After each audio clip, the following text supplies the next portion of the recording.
Ya. Saya pejabat dibagi sumbangan untuk program, tapi dia kata 5,000 tu kita jadikan dapat 20,000. Tapi dia kata carilah staff kat sini Yang nak buat korban. Per kepala staff. tapi duit tu duit daripada pejabat bisa mana? Duit tu Staff cuma tambah 100 lebih untuk syukurkan. dia mesti rasa dia mesti duit sendiri, mesti tanggungan sendiri daripada poket sendiri. Kecuali kalau dia orang yang miskin, yang tidak mampu, yang tak mampu memang tak ada duit langsung, kemudian ada orang kampung, inilah aku sedekahkan kat kau, dan jadi duit dia lah. Dan duit itu dia boleh gunakan untuk beli barang-barang makan ataupun barang-barang kemewahan dia. Tapi dia sudi juga untuk gabungkan dengan duit yang dia kumpul tapi tak cukup, kemudian dia berkorban. Ada nilai korbannya. Bukan daripada duit syarikat, daripada duit sendiri, daripada duit sendiri. Ya.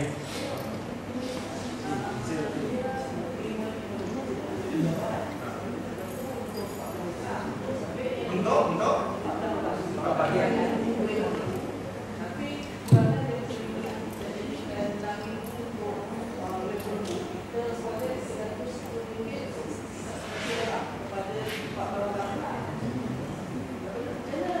Maknanya setiap orang yang nak berkorban tu dia tak complete duit dia. Yang itu masalah sendiri. Yang itu masalah sebab berkorban ni memang daripada tanggungan sendiri, hasil sendiri. Cuma kalau yang saya kata peruntukan tu bagi hadiah kepada 40 orang. Ini bagi hadiah ni kau punya, ni kau punya. Itu tak ada masalah sebab ada di duit ni. Bagi duit syarikat. Sebab berkorban bukan atas nama syarikat, berkorban atas nama per orang. Tapi bila dia buat per orang, kemudian nak sedekah pada orang lain, itu soal lain. Contoh seorang bapa berkorban dia sendiri, tapi dia niatkan untuk anak-anak bawah kandungan. Adakah anak-anak bayar sekali syek? Tak, dia seorang pakai duit dia je. Jadi ini bukan korban syarikat, ini korban per orang. Maka mesti rasa daripada duit dia sendiri. Saya balik ulang balik. Kalau seorang bapa nak buat korban, dia nak buat korban, semua duit dia. Tapi dengan niat dia nak sedekahkan untuk anak-anak. Anak-anak tak share. Anak-anak tak share. Duit semua complete. 200% memang dia boleh duit. 100% dia boleh duit dia. Kecuali bukan sudah refill dia dah. Kecuali kalau saya kata dia kumpul duit tak cukup. Ada orang tolong, merah cik tolong sedekah. Kemudian duit tu lengkap. Tu boleh, tak ada masalah. Sebab tu pun duit dia. Jadi kalau syarikat sedekah pada 14 orang ni, dah jadi duit 14 orang ni, maka dengan duit itu dia boleh berkorban. Bukan semata-mata ni duit kepada syarikat. Kalau tak ada nilai pengorbanan di sini. Sebenarnya benda-benda yang terlepas pandang ni bukan soal ini saja, banyak-banyak isu. Kalau isu dia yang bagi tumpah pada sendiri, itulah jelas. Itulah jelas kan, bagi tumpah pada sendiri. Bukan biasa kita bagi tahu ni kan.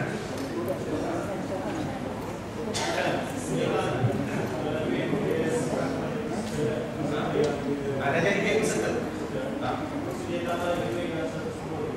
Tambah sebab tak mampu. Kalau tak mampu tak apa. Tak, saya fikir takut benda ni buat collection. Buat collection. Jom kita buat collection nak untuk satu bahagian kita share yang tidak ada.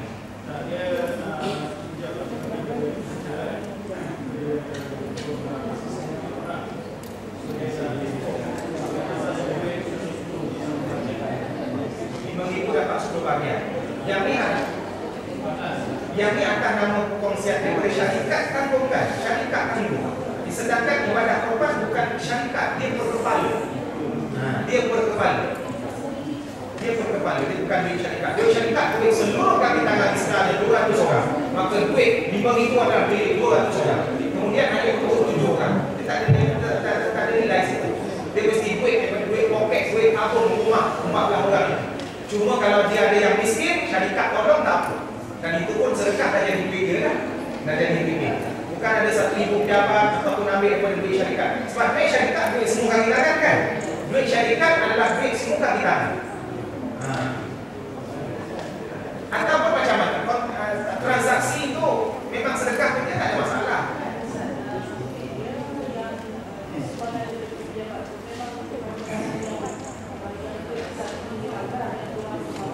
Kita balik tu tak apa.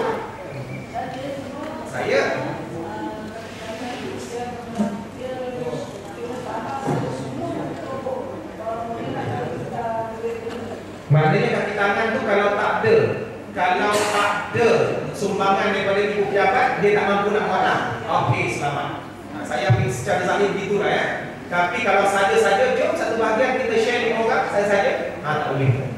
Maknanya bila ada syarat ketidakmampuan, nak rasa tapi cukup, duit tak cukup, ni nak belinya, lepas ni nak beli ni barang-barang rumah dengan syarat ketidakmampuan.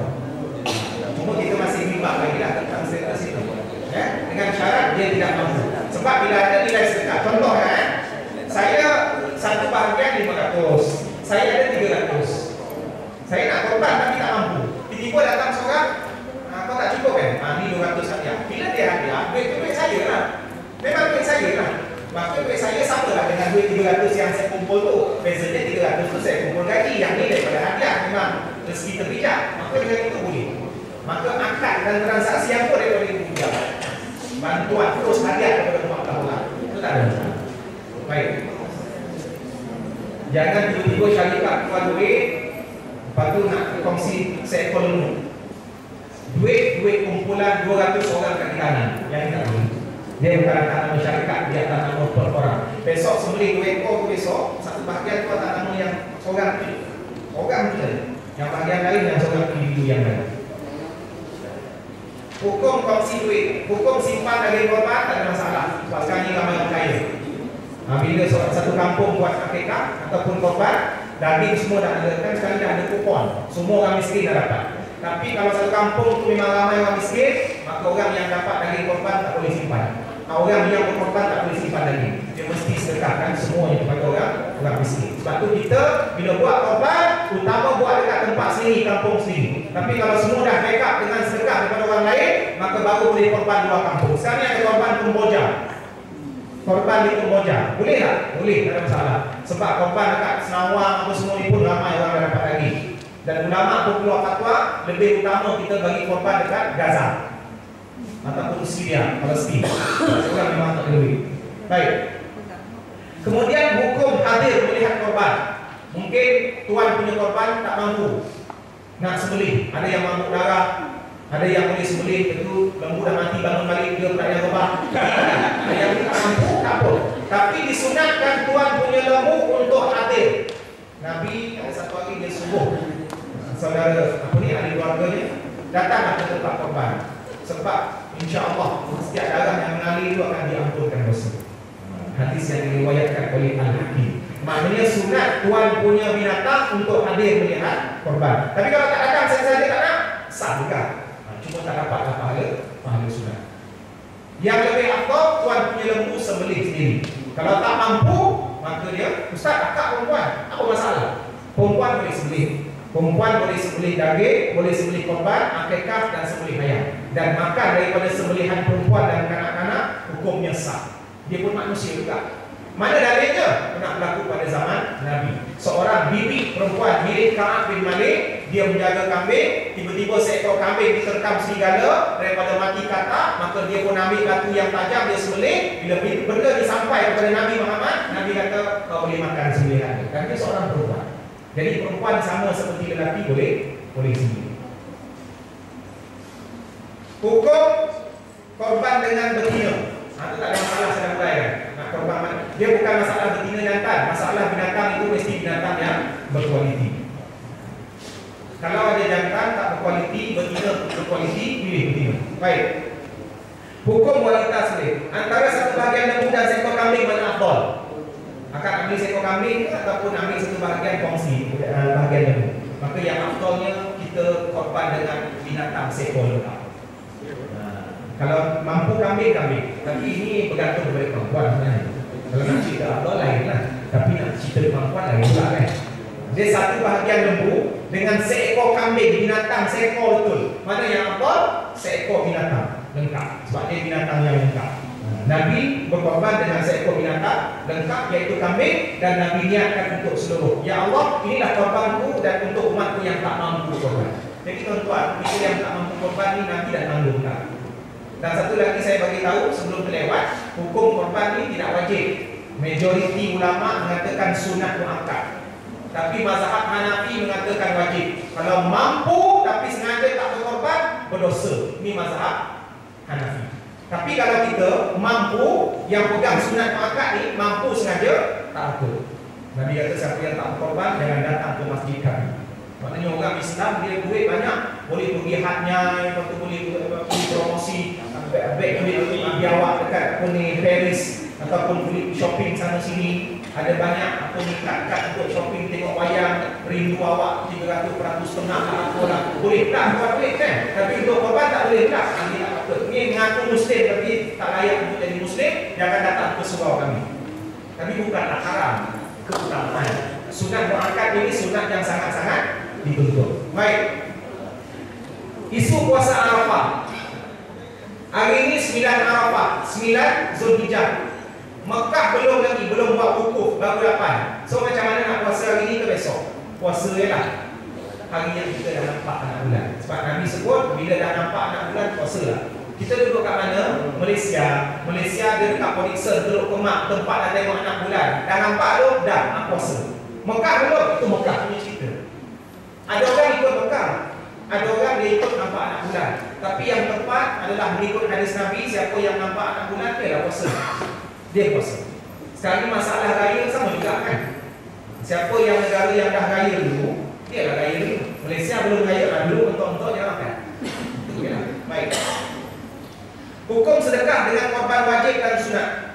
Itu saya dah sentuh tadi. Kalau akak sembelih korban wajib sedekahkan semua, akak tak boleh makan. Tapi kalau korban sunat boleh makan sikit, sedekah dan buat jamuan untuk orang kaya. Kemudian hukum penerima sedekah. Orang kampung bila dia terima sedekah daging, dia boleh jual. Tak ada masalah, sebab itu bukan daging dia. Hukum korban wasiat. Boleh tak kita berkorban untuk orang yang dah mati? Mazhab Syafi'i mengatakan tidak sah. Oh, itu arwah mak tak buat lah. Kita korban untuk arwah mak. Kecuali kalau arwah mak ada tinggalkan wasiat.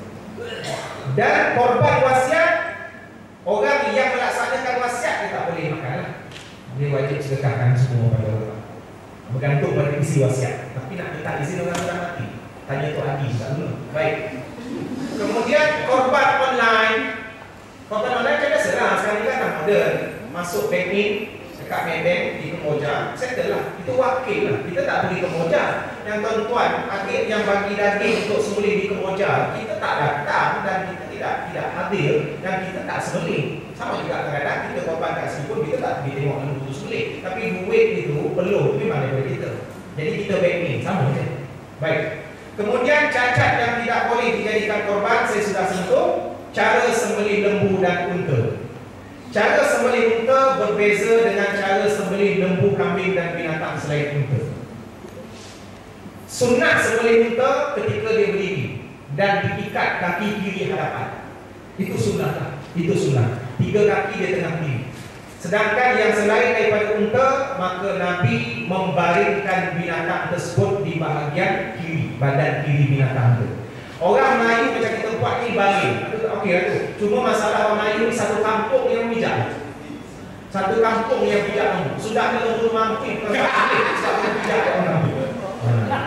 Saya pernah tengok di Mesir live, ni bukan cerita orang. Orang Arab sembelih lembu tengah berdiri, tak ikat tali, tak sengkam dengan kain. Apa yang berlaku? Bila dia loleh dengan pisau, lembu lari lintas jalan. Kemudian orang yang pegang pisau terus kejar, dia sembelih sampai lembu tu lemah. Jadi ini kita sebab tu tuan-tuan, dalam antara sunat-sunat sembelih, perkara-perkara yang kita terlakikan, kita jangan kasih binatang seksa. Sebab tu tak boleh sembelih dengan gigi, dengan kuku. Apalah orang digigit ke leher. Payah mana kan?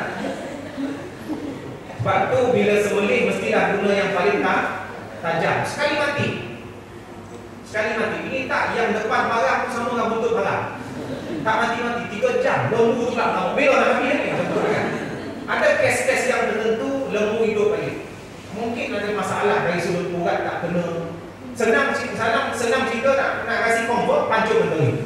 Tak ada masalah. Boleh tak pancung? Boleh. Tapi tidak sunnah. Mungkin tinggalkan sebelah. Urat saluran darah, kemudian halkum dan marik. Cuma sebagai ulama kata cukup dari 2 daripada 3. Dia ada 3 urat. Saluran pernafasan, darah, makanan, kemudian halkum. Baik. Antara 3 ni ada ulama kata cukup salah 2 daripada 3. Cukup salah 2 daripada 3. Tak mestinya nak Tak semestinya nak tiga-tiga tu ni. Yang penting binatang tersebut mati dan digunakan alat-alat yang tajam seperti batu, seperti pisau ataupun seperti parang. Bila timbul isu sembelih, tadi saya sebut pengalaman di Mesir, orang Arab sembelih. Dia noleh, lembu lari. Maknanya pisau tu sempat tak kena. Maknanya macam mana kalau pisau terjatuh? Yang itu masalah perbincangan. Itu tak ada masalah. Cuma jangan tinggal binatang tu nyawa-nyawa ikan, kemudian kita sambung, yang itu baru tidak sah. Lepas tu kita sembelih tu, pisau terjatuh, binatang tu hidup lagi, nyawa dia kuat lagi. Lepas tu cepat-cepat ambil ataupun nak tukar pisau lain, kemudian sambung penyembelihan. Tapi kalau pisau terjatuh, kemudian binatang itu kita biarkan sampai nyawa ikan, baru sambung, yang ini tidak sah. Sebab bimbang binatang itu mati bukan sebab sembelihan terakhir, tapi disebabkan dia memang nyawa-nyawa ikan.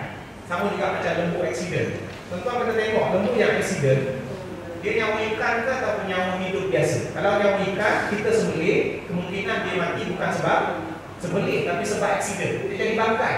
Lepas tu kalau nak beli ayam, tengok, akak kena tengok, perhatikan tukang sembelih. Sebab dia nak laju dia saja. Kadang-kadang ayam tu mati bukan sebab dia sembelih, sebab dah masuk dekat dalam mesin air panas. Ini bangkai. Akhirnya kita banyak bangkai. Kena pastikan ayam tu kadang-kadang berlari dulu, joget nyanyi lagu Happy, Pharrell Williams tu kan. Dia ada mati. Dia ada mati dulu, kemudian baru masuk ke dalam tempat yang besar. Kalau mati sebab air panas, kita makan bangkai, sia-sia. Makan benda yang sama tahap dengan santap. Allah Ta'ala. Jadi sudah 9.20. Saya bagi ruang kalau ada persoalan ataupun kupasan-kupasan ataupun perkongsian tentang ibadah korban. Boleh sambung sikit tak tentang pembagian tu? Cuba terangkan detail sikit. Bisa kata yang kongsi 7 kan. Jadi nanti adalah yang minta, yang 7 tu minta 1/3, jadi tak cukup lembu lah bagi 1/3. Jadi lepas tu pembagian tentang fakir miskin tu sebenarnya daripada yang pemilik tu dengan yang bahagian 1/3 lagi tu, cuba minta terangkan. Soalan pertama tadi tuan minta tolong pula.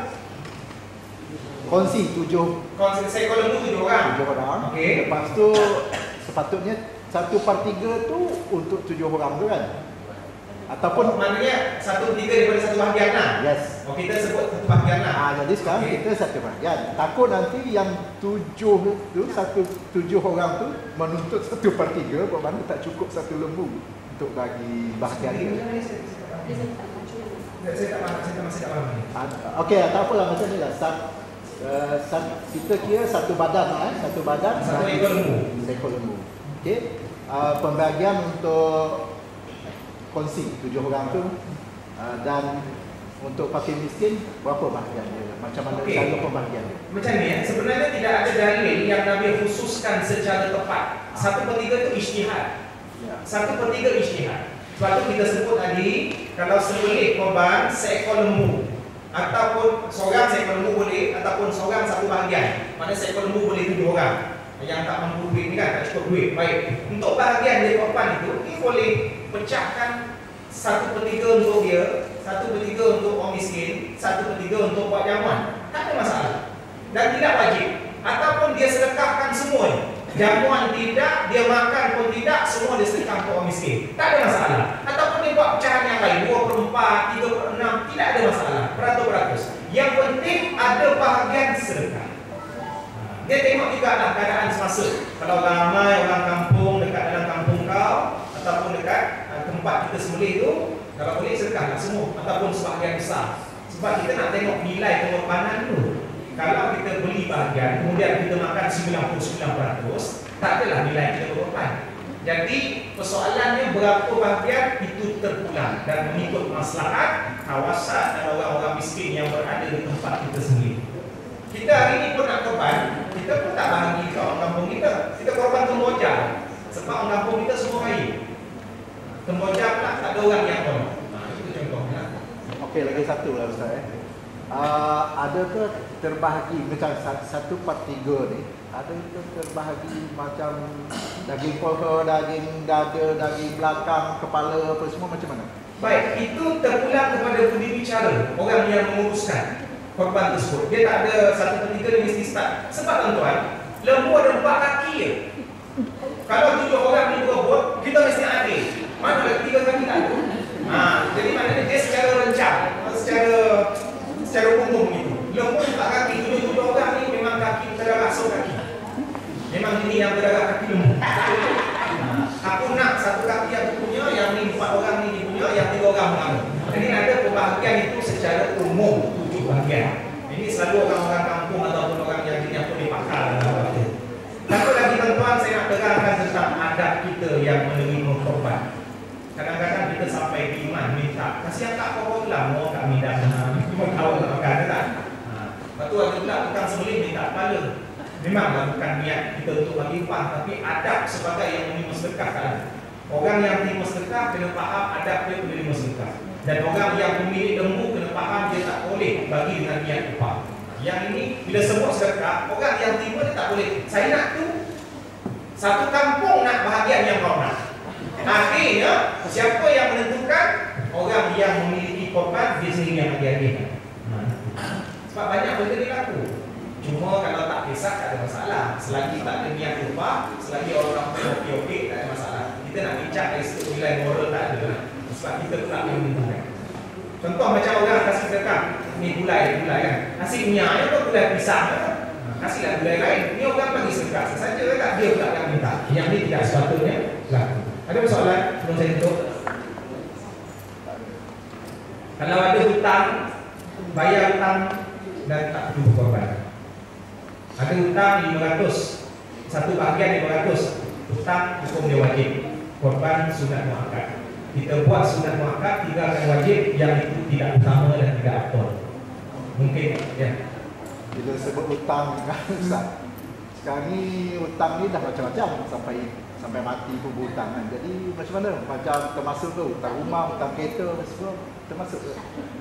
Kalau hutang dia macam ni lah, hutang yang kita yakin lah. Kalau tidak sampai bila-bila pula tak korban kan. Ya. Tapi lagi satu, baik, hutang dalam hidup kita ni, hutang yang kita memang dah manage, kita boleh bayar. Contoh, duit rumah bulan-bulan memang daripada duit gaji. Ini mungkin ada satu hutang yang khusus, ada 20,000 orang dengan orang-orang tertentu. Mana kena selesaikan. Sedangkan duit rumah, duit bayar kereta tu kita memang dah asing awal-awal. Yang duit lebih-lebih ni yang sepatutnya kita nak pergi cuti ataupun nak bayar hutang orang lain ataupun nak korban, maka utamakan untuk bayar hutang, lunaskan hutang tersebut. Sebab kalau tak, nanti kita pun tak rasalah ibadah korban. Tapi kalau tuan-tuan tak nak berkorban, semata-mata bimbangkan itu pun tak ada masalah. Sebab hutang dalam Islam ni ada hutang yang memang dijangka kita mampu bayar. Sebab memang kita dah ada bajet. Dan ada hutang yang kita rasa tak tahu, kalau akak korban ni tak tahu bila nak bayar. Yang itu bayar hutang. Tapi yang hutang kereta memang akak dah bajet asing. Perudua, yang ni Porsche, betul yang mata belalang, ini akak asing kan. Yang ni pula untuk korban, tak ada masalah. Ada persoalan? Sudah dengar. Jadi insya-Allah ya.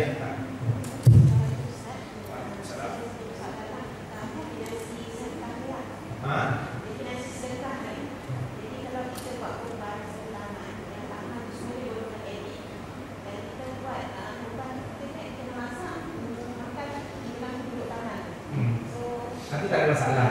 Ulama sebagian kata kalau akhirnya tak ada orang miskin, tak apa, kita bagi je lah pada orang yang ada. Kalau tak ada orang miskin, kita bagi pada yang ada. Yang penting kita jangan makan semua lah. Maknanya ada nilai pembelian, Sekarang ni mungkin, sekarang ni tuan, dalam satu taman akak buat, mungkin ada 20 orang korban. Maknanya seekor lembu pun dah backup semua orang. Lepas tu taman tu pula tak ada. Kalau begitu akak boleh buat korban untuk package atau Kemboja. Ataupun Dr. Wabah Zuhaili, ulama daripada Syria, bila keluarkan fatwa, hukum wajib sebenarnya kita bagi rakyat Palestin ataupun Gaza. Tak ada masalah. Sebab kita nak bagi orang taman, orang taman semua dah kaya dan orang taman semua dah backup dengan bahagian daging itu. Ada persoalan? InsyaAllah tuan, kita akan menyambut beberapa hari lagi Hari Raya Kurban, dan semoga dengan sambutan Hari Kurban ini kita benar-benar hayati niat kita sembelih bukan semata-mata nak sedekah mampu, tapi niat kita untuk mengikut perbuatan yang diarahkan oleh Allah sebagaimana yang pernah dilakukan oleh Nabi Ibrahim. Ini bentuk dia tak tahu. Ini satu pengorbanan yang besar. Allah tak nak duit kita yang 1000 tu. Allah nak tengok kita sanggup ke tidak, itu je.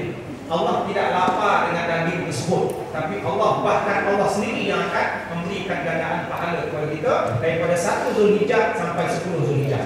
Dan korban ni tuan-tuan, dia boleh sembelih daripada 10 sampai 13 kan? Jangan kata maknanya alamak tertinggal, miss pula 10 Zulhijjah. Jadi sebelah tak sembelih, boleh.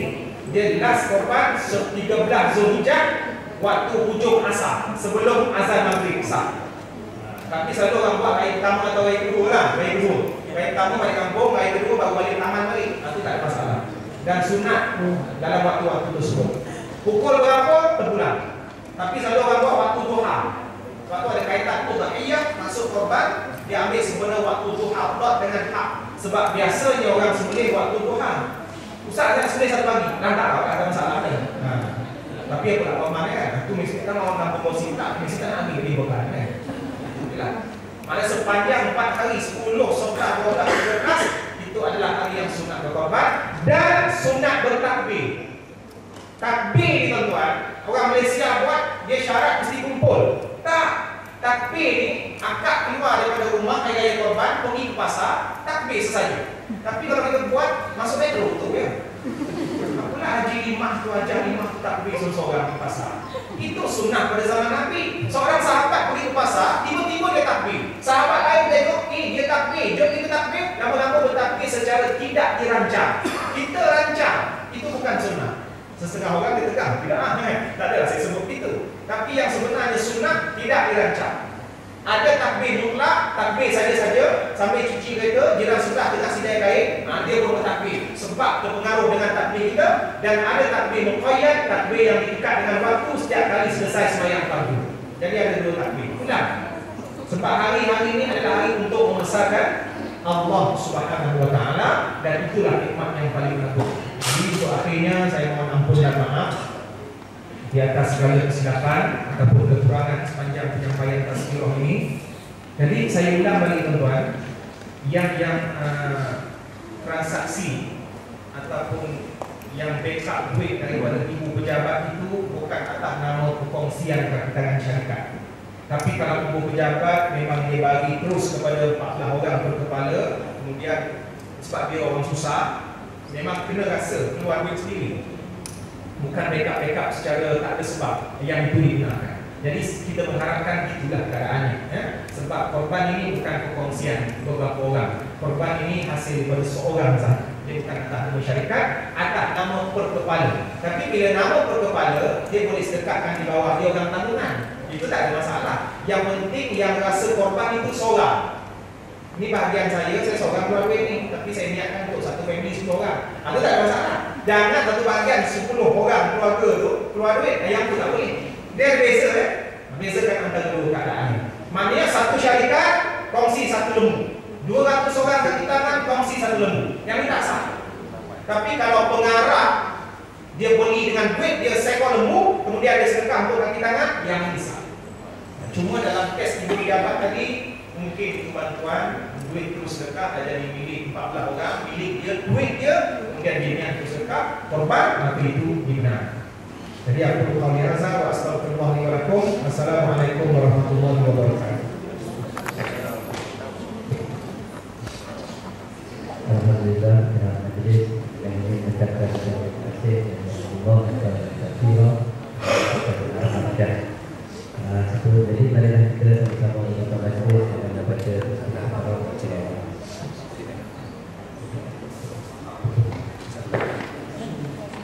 Baik.